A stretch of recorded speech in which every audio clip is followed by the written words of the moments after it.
The diagram provided symbolizes the fact that a simple, everyday, conventional mirror is no less a mirror than the everyday space-time mirror you experience as reality. This isn't to say that things aren't autonomous. The concept to bring to bear is that things are as autonomous as you experience them to be, because your experience of them is an experience of self. Things are mirrors because they reflect what you are back to yourself. The infinite amount of events, thoughts, feelings, people, places, and things that you experience in your reality reflect who you are, just as a conventional mirror shows you what you look like within that particular mirror. The reflections do not define you, they reflect what you are already defined as. The mirror of time shows you what you are, as a dimensional experience of self.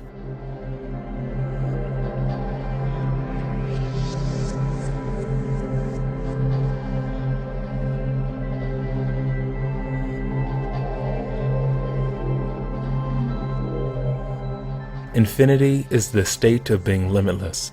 To be infinite is to have absolutely no limitation with regard to a specific quality. The state of being infinite is the state of being impossible to measure or quantify as finite. It is that which has no end, no limit, and no bounds whatsoever in its quality of existence. Infinity is a concept that is heavily embedded within reality experience. Almost all the components that generate an experiential reality are infinite in some way, shape, or form. Reality itself is an expression of an infinite amount of probabilities and possibilities collapsing into one ultimate experience. That one ultimate experience keeps changing, which thus makes it infinite in quality as well. Time itself is infinite. There may be a limitation to how fast the phenomena in your reality change, but that limitation is only there to create a limited experience and a fixed focus within an unlimited reality. Artistically speaking, the things in your reality that change at a certain rate can be likened to a canvas of which a painting is painted on. It defines the infinite amount of expression that is possible within your reality.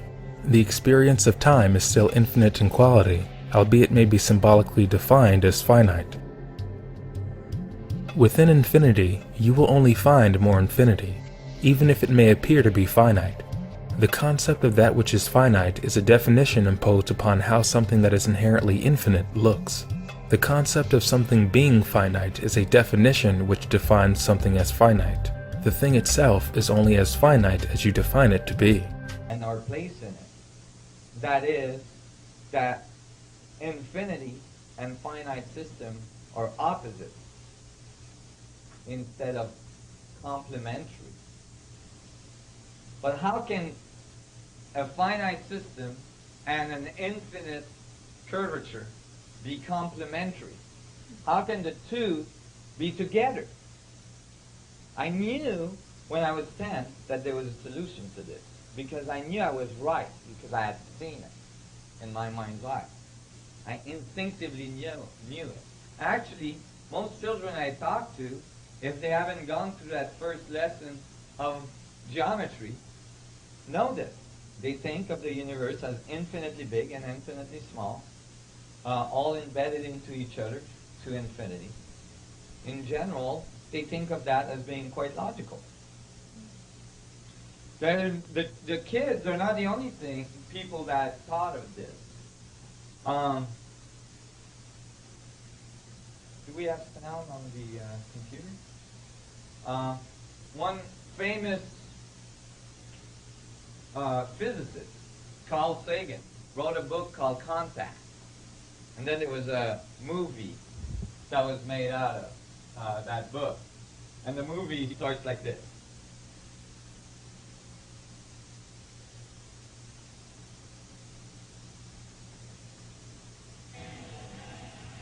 Thank you.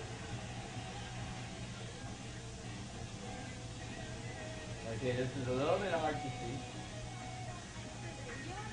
It's the edge of the Earth. There we go.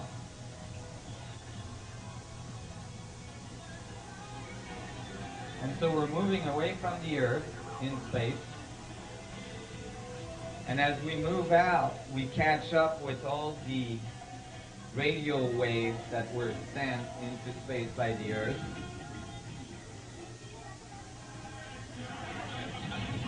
So it's like almost going back in time.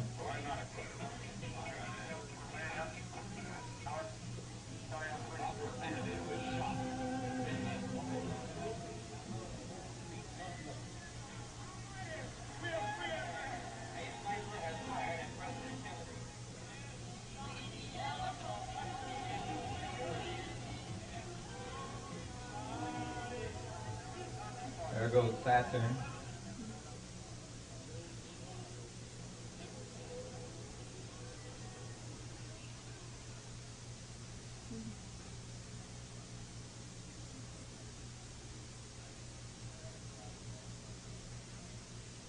Now we're exiting our solar system.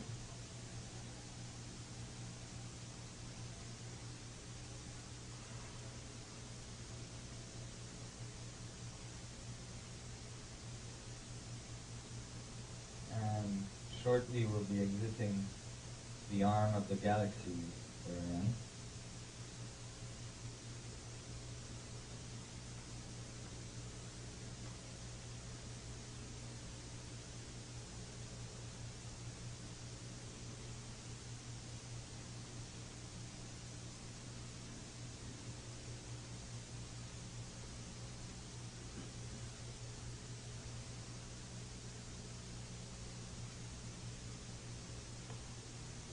Here's our galaxy center.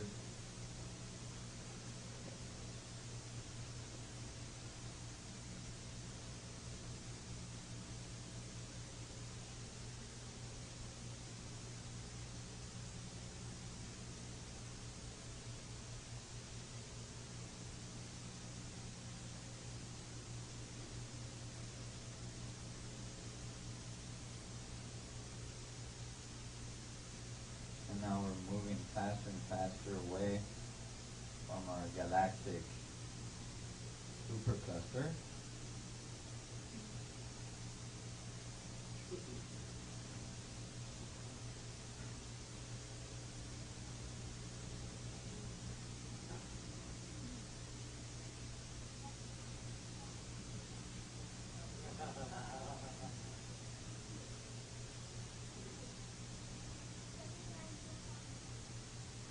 So the concept of a universe within a point, was there quite definitely described. Let me tell you as well that the concept of a universe coming out of a dot is not that outrageous. The current theory of the Big Bang says that we all came out of a dot the size of a Planck's length, 10 to the minus 33 billions of times smaller than an atom, and all of our universe. The only difference here is that this view says, no, it didn't all emerge from one dot that decided to make a universe.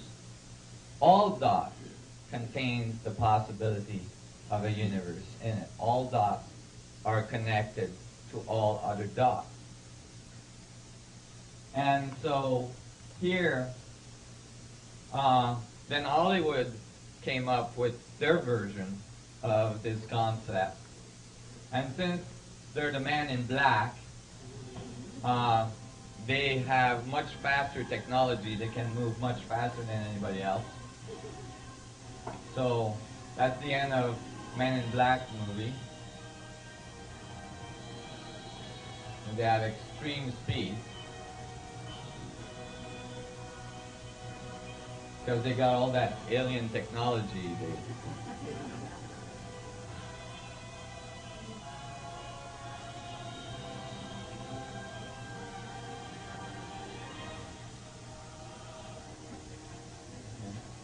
Little marbles we are.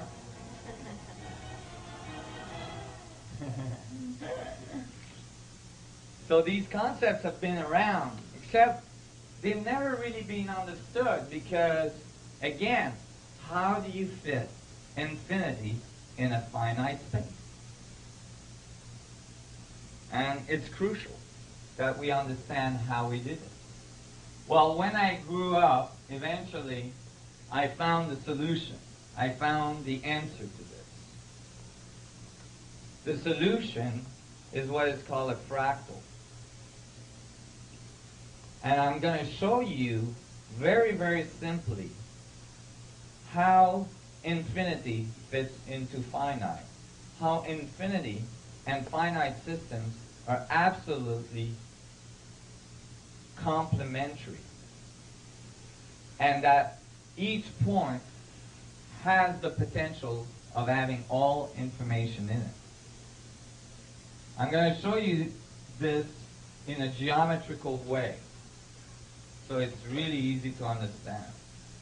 And it just happens that the way I'm showing you this turns out to be very crucial to the way systems are organized and generate the geometry of our reality everywhere we live. So we're going to make a boundary, a circle, and inside it we're going to inscribe a tetrahedron, or an equilateral triangle in this case. The boundary could be a sphere, and the middle triangle could be a tetrahedron. Okay? So this you can visualize in 3D space, in spherical coordinates. Now, the universe is polarized, positive, negative, male, female, white and black. So this has a polarity, right? And generates a reverse equilateral triangle. Now, I'll give you a hint to the ancient civilization part of this lecture we're going to have today. Right away, we have one of the most commonly found symbols in all ancient civilization around the world. A circle with a double triangular polarity inside it, commonly referred as the Star of David, or the Shield of Solomon, the Star of Zion. It's found on the on many walls around the world of ancient civilization. Now, if you keep adding triangles, you get smaller stars of David. And then you can keep adding them again, and you get smaller stars again. Now, at each level of the fractal, you're going to generate a boundary. This is an important part to understand. Each level generates a boundary. Again, boundaries at the next level. And now I'm making smaller boundaries. See, I didn't put them all around because I got lazy. And then now I'm making smaller boundaries again. And smaller, and now they're so small you can't see it. Now, if I give that equation to my computer and got the computer to just keep making boundaries, keep making smaller and smaller triangles, it would continue to do this to infinity until it heated up, melt down, and I'd have to go and get myself a new computer. But assuming it didn't do that, it would keep making smaller and smaller triangles to infinity. And I could give it a code so that every 5 iteration or 6 iteration, it would zoom in so you could see it again, and then starts making more triangles, and then zoom in, and then so on to infinity. However, although I can place an infinite amount of triangles, I will never exceed the first boundary I made for myself. Never. I just showed you how infinity fits in a finite space, or a so-called finite space.